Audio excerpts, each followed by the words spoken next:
ইন্নাল হামদুলিল্লাহ। আপনাদের সামনে আমি রুহে সওয়াব রিসানি নিয়ে আলোচনা করব।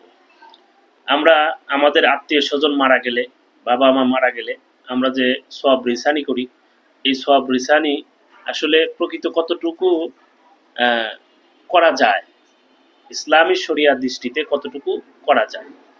এখানে আল্লাহ রাসূল সাল্লাল্লাহু আলাইহি সাল্লাম হাদিসে বর্ণনা করেছেন, মৃত ব্যক্তির জন্য ইস্তেখার বা সদকায়ে সওয়াব রিসানি করলে এতে তাদের ফায়দা হয়।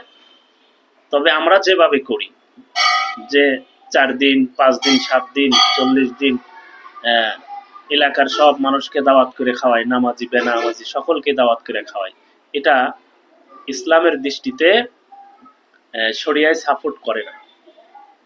মূলত কাজটা হচ্ছে কি, কোনো মৃত ব্যক্তি যদি ইন্তেকাল করে, তার আত্মীয় স্বজন, নিকটস্থ আত্মীয় স্বজন, তার অলিগণ তার প্রতি সওয়াব রিসানি এই বলে করবে, ইস্তেগফার করবে, কোরআন তেলাওয়াত করবে, দরুদ শরীফ পড়বে, এগুলো পড়ে তার জন্য সওয়াব রিসানি করবে।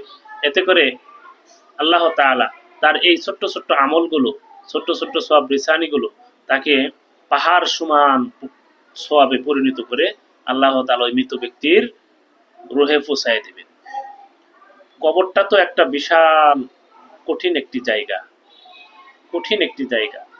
মনে হয় আল্লাহ রাসূল বলেছেন যে প্রত্যেকটা কবরবাসী সে মনে করে যে আমি পানির মধ্যে হাবুডুবু খাচ্ছি।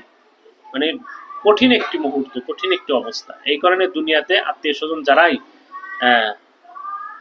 সওয়াব রিসানি করেন, দরুদ শরীফ, ইস্তেগফার, কোরআন তেলাওয়াত তার নামে করে সওয়াব রিসানি করা, এটাই হচ্ছে মূলত উত্তম কাজ।